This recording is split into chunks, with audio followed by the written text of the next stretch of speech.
interested in the role you played at Walsall and the sort of role, because I've seen you in defence and I've seen you stepping forward. So what are the kind of priorities you're being asked to do?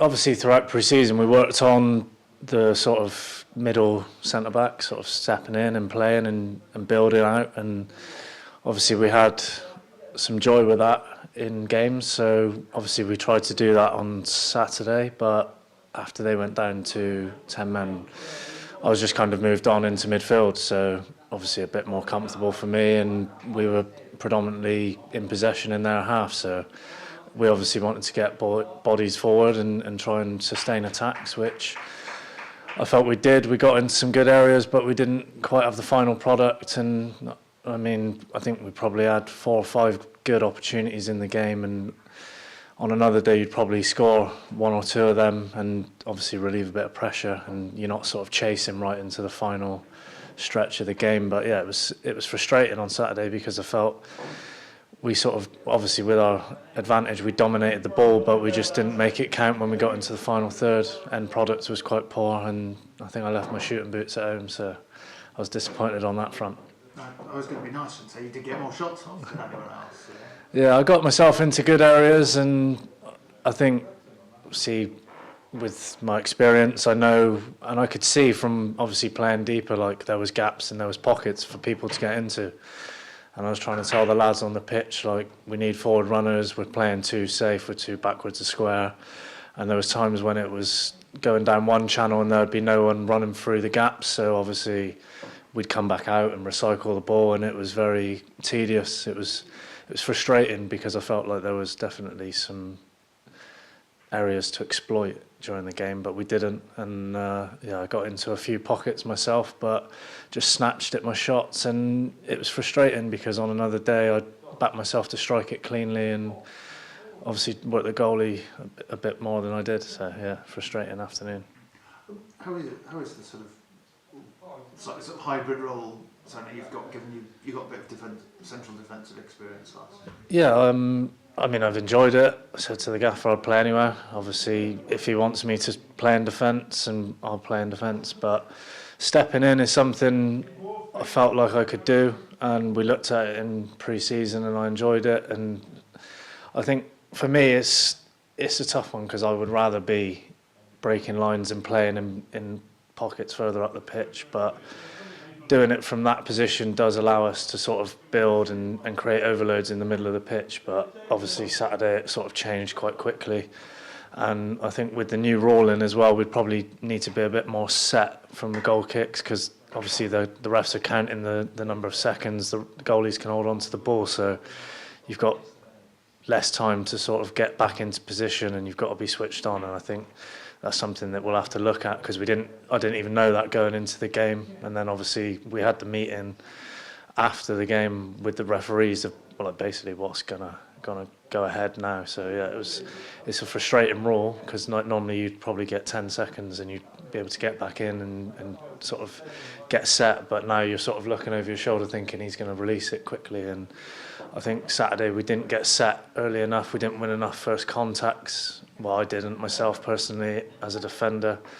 Presley sort of had a movement where he'd drop in behind and come over my shoulder, so you think you're winning it, but he's got a good knack of sort of glancing the ball on. And yeah, it's something that obviously the more you look at it and you watch it back, you realise what you could do better. And moving forwards, I know where I'd rather position myself if I'm dealing with a striker who's good in the air. So does the game already feel fast thanks to this rule? I think so, yeah, because like, obviously the ref sort of gives the goalie 5 seconds, and then he sort of puts his hand up to say, come on, you've had 5 seconds now. So they get 8 seconds on the ball, whereas before, like, no one would count, and you'd be like, ref, come on, he's had it for about 10 seconds already. And you'd be set and you'd be waiting, whereas now the game sort of speeds up, and obviously you get the ball straight back into play, so you've got to get back in, and you've got to look and sort of make sure that you're set, get your lines set. And I think Saturday first half especially we didn't get to grips with that.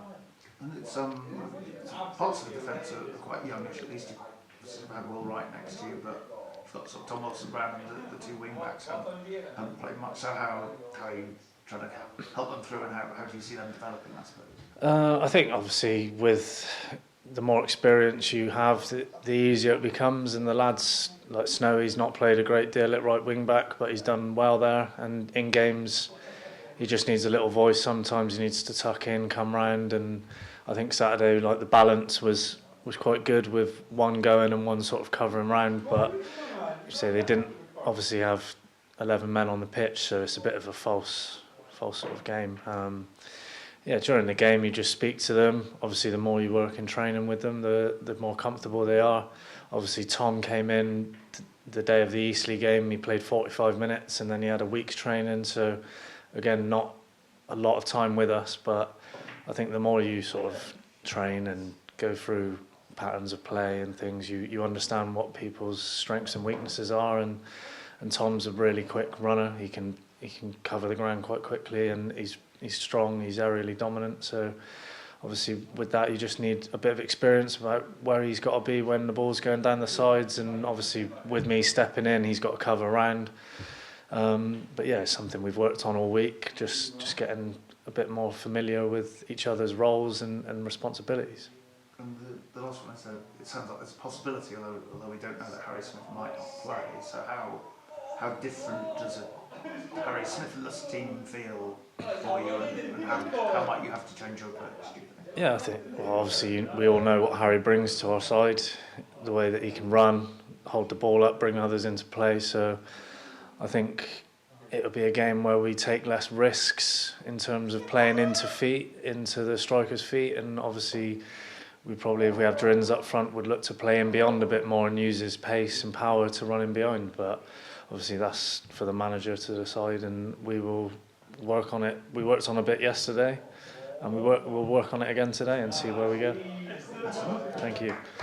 One of the things he always said to us how pleased he was, not only with the way you went through pre-season, but the fact you did all of it without having any injury problems. How pleased have you been that after making a couple of changes over the summer, that seems to be paying off? Yeah, definitely. Obviously, last season was frustrating. I mean, I probably played still 30 games, but there was times when I'd miss big chunks through my calves, or I'd play one and then I'd be struggling for a Tuesday. And obviously I went away in the summer knowing that we'd sort of resolved the issue with the insoles, and I shouldn't have been wearing them. And that's obviously down to information I was given at my previous club. And it was frustrating for me to then look back on the season and go, well, I probably could have played 40 plus games this year if I hadn't have been wearing them. So yeah, it's frustrating. But then I always knew going into pre-season I felt good.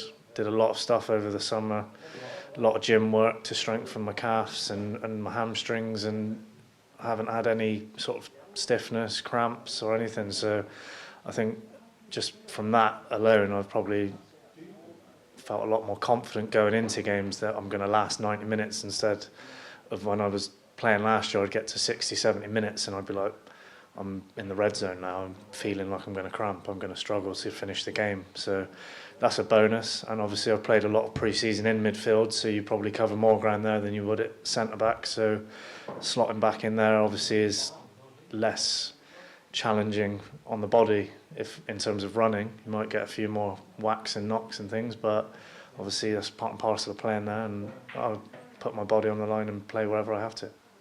When you do play in multiple positions, you potentially could play as a regular centre-back or the one that steps in as well. So does that change your mindset during the week when you could easily be playing in a number of different roles? Yeah, I think you work on, obviously first and foremost, if I'm playing in defence, I'd want to defend crosses and balls and long balls, and obviously challenge for headers during the week. Whereas if I'm playing in midfield, I'd probably look at their midfielders and what sort of areas I'd want to get the ball, and if I'm playing on the right hand side, what sort of areas do they leave gaps in that I could run into or run through.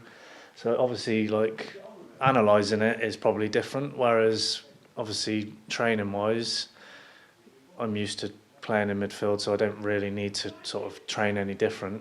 But defensively, if I'm playing there, I'll probably look to work on defending crosses and long balls up through the middle of the pitch a bit more, and just where and when to be aggressive and stepping in. And obviously if the ball's going into the striker's feet, it's like, how can I get around him? What would I do to win the ball back? And what are my options then when we're on the ball? Because playing with everything in front of you is different to when you've got bodies all around you in midfield. So yeah, it does change like what you'd probably prepare, how you'd prepare, sorry, but in terms of like how I look at it, I just go out there and do my job, and I think my experience will help me get through the game. Obviously there's different challenges, different sorts of strikers which you'd look at, and obviously I think I prefer playing probably a quicker striker, somebody who runs, and somebody who I can have ground duels with rather than an aerial presence who I look at like the Eastleigh forward and Pressley last weekend, tricky customers in terms of what they do aerially and how to get around them and how to win headers, because I back myself to win a lot of headers, but the way they use their bodies and the way they sort of, if you're on thinking you're going to win it and they nudge you, you're sort of off balance. That's something I didn't really expect from Pressley on Saturday, and he done well. So obviously looking back on it is something I've looked at this week and will try to implement if I play there on Saturday. No worries.